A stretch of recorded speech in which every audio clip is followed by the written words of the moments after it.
It's May 2012 near the town of Quincy, Florida. Retired Army Ranger Stacy Brown Sr., now deceased, and his filmmaker son, Stacy Brown Jr., are camping in Torrey State Park on a search for the elusive Bigfoot. They start hearing some noises, so they pull out their FLIR thermal camera and head off down a trail.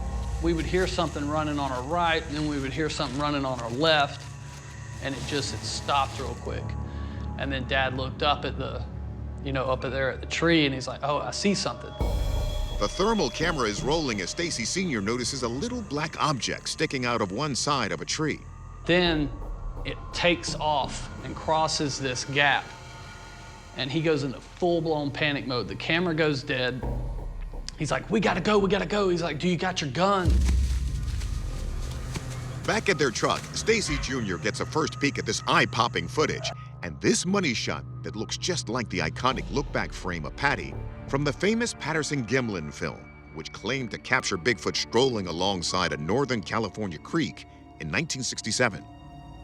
I knew exactly what we had on camera. It was proof to me and my dad, because who on a Tuesday night is a mile and a half into the woods running around with no flashlight? Noted Bigfoot investigator Steve Cole says he's not surprised by the area where this footage was captured. In Florida, they have something called the skunk ape, and there's been a lot of sightings over many years of what they describe as a Bigfoot type of creature. What they call that is the skunk ape, partly because it smells skunky. But for all intents and purposes, it's the same thing as a Bigfoot. It's not quite as big or robust as the ones in, say, the Pacific Northwest, but that is kind of expected due to the climate being a lot more tropical. These swamp sightings go back to the native tribes. The Seminoles and the Muskogee called the creature Esti Jabjaki, or Tall Man, and claimed he was the protector of the forest. So could this be what the Browns encountered? We turn to our experts for answers.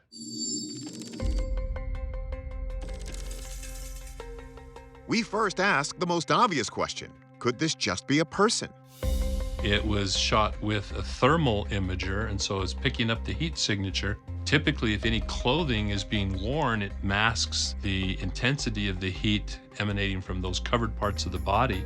Honestly, don't see any of that. It's just a pretty uniform signature that would suggest a body a la natural. But why would a person be walking around nude in the woods? Wildlife biologist Stephanie Manka instead notes the way the figure moves seems more like a different animal that doesn't wear clothes. It looks to be like a large primate, but it doesn't seem to match the body structure of the living apes, of chimpanzees or gorillas being the most prominent ones. It seems like its legs are too long, and when gorillas walk on their hind legs, they're not hunched over like that, they're more upright. Some have theorized that gorillas or large chimps could have escaped from one of the private zoos that have littered Florida over decades. But anthropologist Kathy Strain says neither this creature's morphology nor its gait support that theory. The way it comes out of the trees is what we call a Groucho walk. It's very typical of what witnesses say Bigfoot walks like. You can see it on the Patterson-Gimlin film. You can see it in other examples where it's this strangely bent knee gait. It seems to be out of human proportions in the sense that you can't see a neck. It has very beefy looking arms. It has interesting legs that seem shorter than what you would see in humans. Whatever this was pretty big, in excess of 6.5, 7 feet in height perhaps, and quite bulky. It appears very substantial. That is, the arms and the legs are not spindly. They appear to be thick and muscular. Or could this all just be a hoax? In order to have this video be credible, I would expect to see a lot more thermal imagery through the trees. I wouldn't expect it to just completely disappear. Stacy Brown Jr. claims the reason the clip ends is because the camera stopped working. So what does Meldrum think? I know Stacy, actually, personally, and have visited with him. I have no reason to suspect that he contrived this, and so the only other question would be, is anyone foolish enough to traipse around buck naked in the dark? Our verdict? Unknown creature. Given that this footage was filmed at night with an early generation thermal imaging camera, we don't quite have enough information to reach a definitive answer. But whether this was indeed the Florida skunk ape or merely a subspecies of Florida man with a proclivity for nocturnal nudism, we can say this. The situation definitely warrants further investigation. It's January 3rd, 2015, at approximately 1 p.m. outside Tampa, Florida. Matthew McCamey and a friend are on a canoe trip in Lettuce Lake Park. They hear a noise and notice the rustling movement of tree branches nearby. Matthew grabs his phone to film the incident.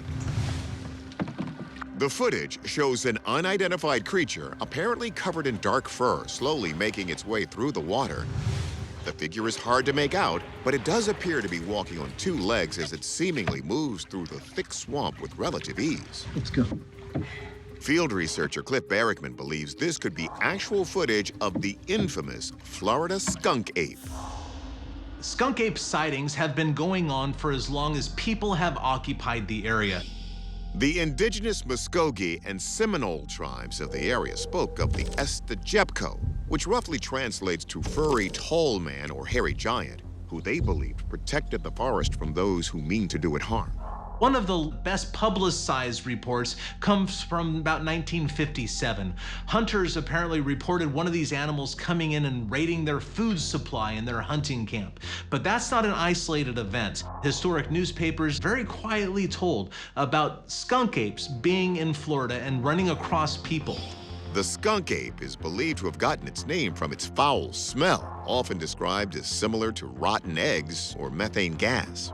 It's entirely possible that this bad smell of the skunk ape has something to do with their propensity for eating meat, whether it's roadkill, carrion, dead things found rotting in the swamp, or kills that they make themselves. The skunk ape isn't the only mysterious creature known for its foul odor. Legends of the Amazon tell of the Mapinguri, a fearsome sloth ape hybrid equipped with a toothy maw on its belly. It is rumored to emit a stench so bad it can knock you unconscious. Let's see if our experts can sniff out the truth of this foul-smelling monster.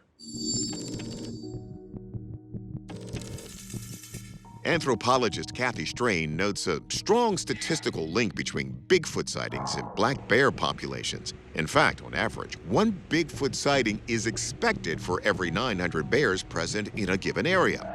But she doesn't think that explanation fits. What you see is clearly an upright, bipedal animal of some sort. You can hear it walking around in the water. That's not normal behavior of a bear. We do know that there are black bear in the general area, but according to the park rangers, they tend to avoid the specific location due to tourists being in the area. So I think I can safely rule out that this is a bear. Professor of Anatomy and Anthropology, Dr. Jeff Meldrum, says there is a possibility that this could be an elaborate hoax, but not a strong possibility. Who in their right mind, donning a costume, would wade into waist-deep water in a bayou that's infested by cottonmouths and alligators? That's a pretty precarious situation to put oneself in, especially encumbered with a costume. Meldrum also notes that the animal seen in the video does appear ape-like in appearance. There's no real obvious lack of contour. There's nothing anatomically to cause hesitation or to indicate a red flag. Obviously, it's obscured, so we can't say anything about limb proportions. But Strain says not so fast. She smells something rotten about the Lettuce Lake footage. According to her research, the eyewitness here conspired with his buddies to create a handful of skunk ape hoaxes back in early 2015. While researching this video, I discovered that the persons involved in this are well-known hoaxers. They did 2 other hoaxes in the general area, including a 2-headed alligator and a Photoshop photograph of a Bigfoot in the swamp. What I believe we are seeing is a person in a suit. I just can't believe that after doing 2 hoaxes that they would get lucky and actually get a real skunk ape on tape. Our verdict? This is most likely a hoax. But Dr. Meldrum brings up an interesting point. If it is a hoax, wading through those dangerous waters makes it a risky one. And remember, the skunk ape has allegedly been spotted and smelled all across the Southeast. If you have the proof, please send it our way. It's April 2009, and Chuck Newton has taken his young son into the Appalachian Mountains of Virginia to have some fun with the family's ATV.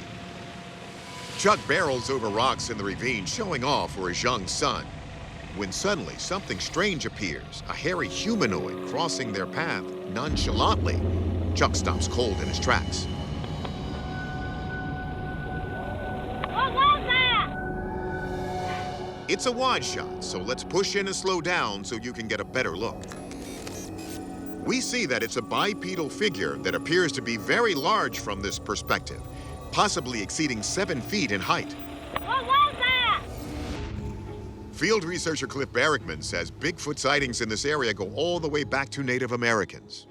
In Virginia, the Cherokee people had stories of giant hair-covered people-like things in the woods. They were doing the same sort of things as the people of the Pacific Northwest described. The most reasonable explanation for these different people describing the same animals is that they were describing the same animals. Sasquatches have a continent-wide distribution. During the turn of the 20th century, local newspapers in the area reported on strange Sasquatch encounters.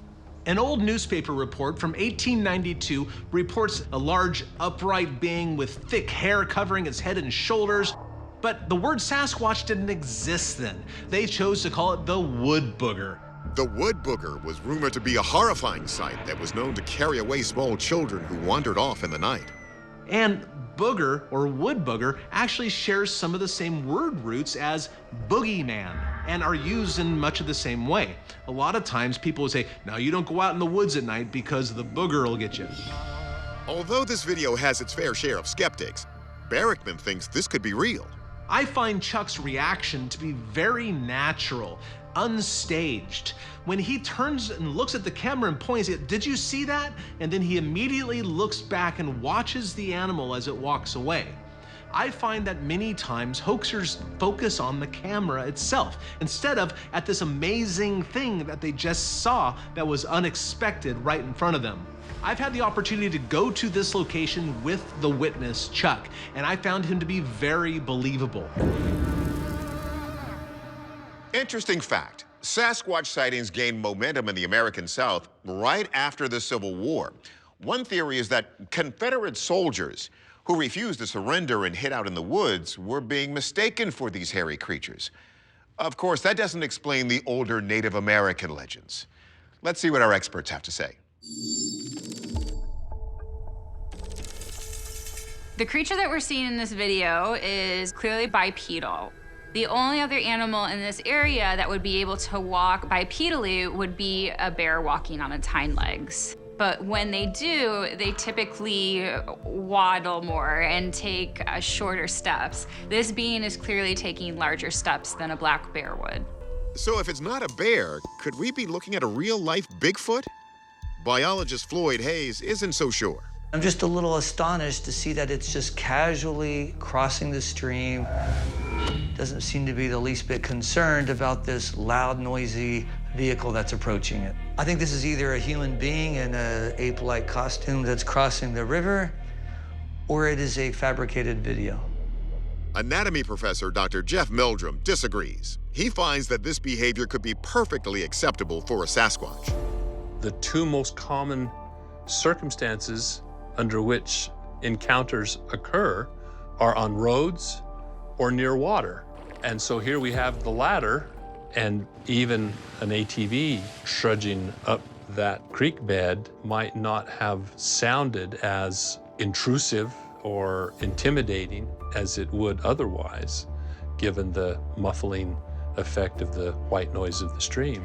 The witness interaction with the videographer is also very spontaneous, very natural, very convincing.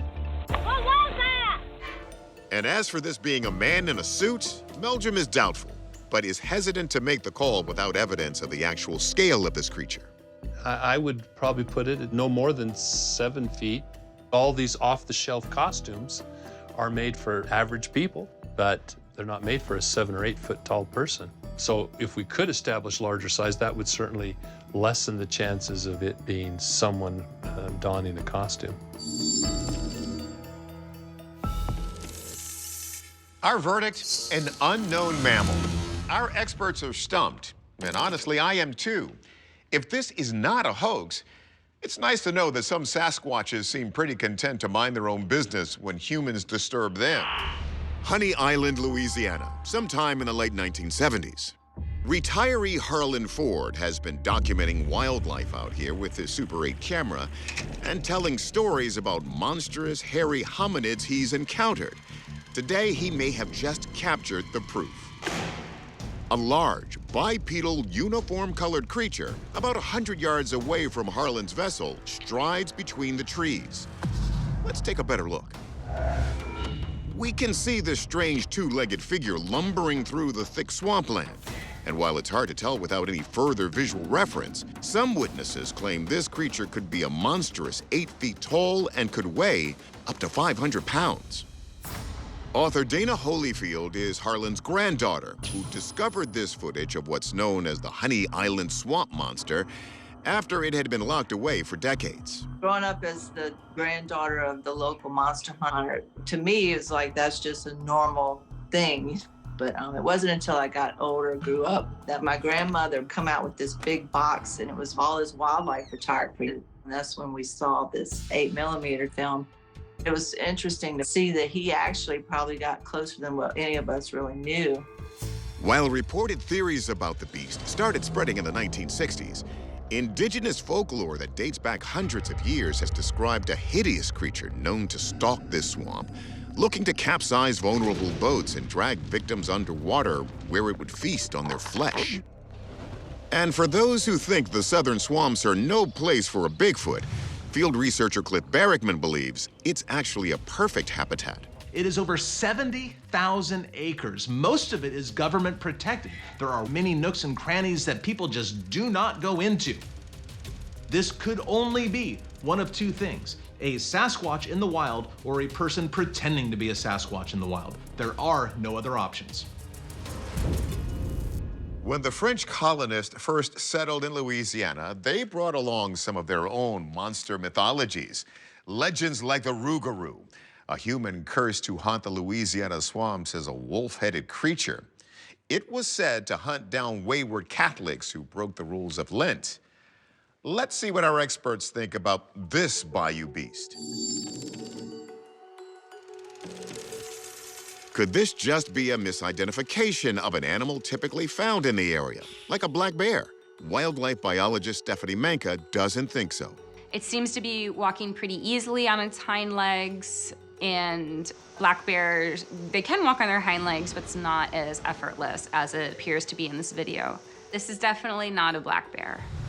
Professor of Anatomy and Anthropology Jeff Meldrum approaches this footage cautiously. There are a couple of frames that suggest a figure with something of a forward lean, but it's kind of challenging to identify any real anatomical detail. Even based on what he can see, Meldrum wonders about a key ingredient missing from this creature's exterior: a pronounced coat of hair. The detail that's present in the video does not give a real good view of what would be a hair covering. Hair would certainly be advantageous in terms of protecting it from the coarse vegetation and insects and so forth. It also gives a natural sort of camouflage to the degree that an animal of this size and behavior would need. It is widely believed that all Sasquatches have hair instead of fur, which is why, similar to other primates, it doesn't frequently shed or molt. But without a clear view of hair, Meldrum can't rule out clothing or a costume. Plus, Meldrum questions why, if Harlan was lucky enough to get this elusive creature on camera, would he film for such a short time? I would think that an intrepid hunter would be motivated to pursue and investigate further and make the discovery of the century. So it leaves a lot of unanswered questions. Our verdict: unknown humanoid. Without further evidence, our findings remain inconclusive. But Harlan Ford's granddaughter is still convinced this film is genuine, and the number of Bigfoot sightings in Louisiana continues to increase. But a legendary creature stalking the bayou? Could the swamps of Louisiana be home to Sasquatch? Why do these photos from Mars appear to show bones of animals from Canada? If these supposed fossils are real, it makes a good argument that NASA has never been to Mars. And what's making these strange sounds in Southern California? I was scared it will pick me out. Something hiding behind the clouds.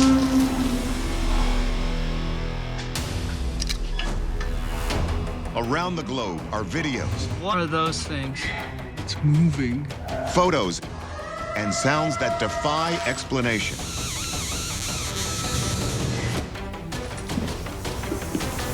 We don't know where they come from, who made them, or how they operate. What are they? Some sort of bizarre mutation. What's exciting is nobody really knows. Extraordinary claims need extraordinary proof. I'm Tony Harris, and as a journalist for more than 30 years, I've followed the facts where they take me. Now I'm bringing that spirit of investigation to the world's strangest sounds and images. We'll analyze each one with top experts. It's a credible case, it's a credible video. And pass a verdict on what it is. This video was clearly faked. The proof starts now.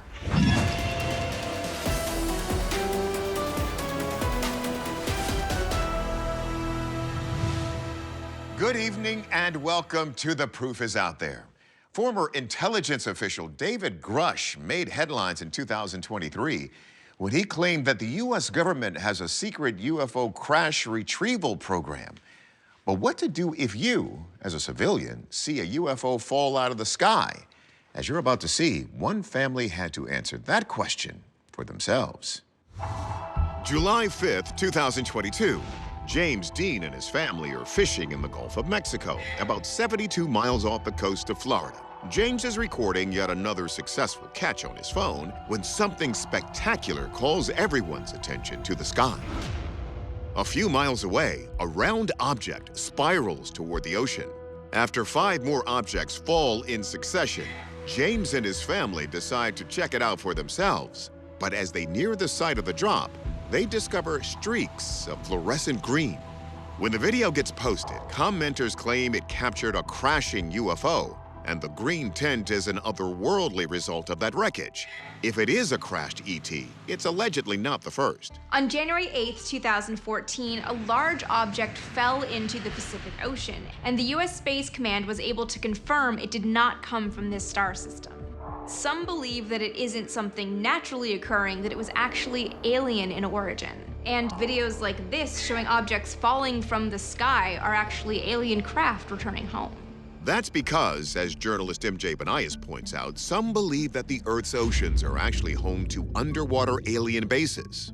Within the UFO narrative, there are UFOs, which are unidentified flying objects, but there's also something called a USO, which is unidentified submersible object. Some people claim that they belong to potentially some sort of extraterrestrial species, and it resides in the depths of the ocean that we have yet to explore. This video, taken in 2015 on Russia's Lake Baikal, shows a blue-green light in the water, a light that we could not identify, and it gets weirder. In 1982, Russian divers were operating under the water when all of a sudden they bumped into these strange creatures wearing silvery suits. So is this video from the Gulf of Mexico further proof of water-dwelling aliens?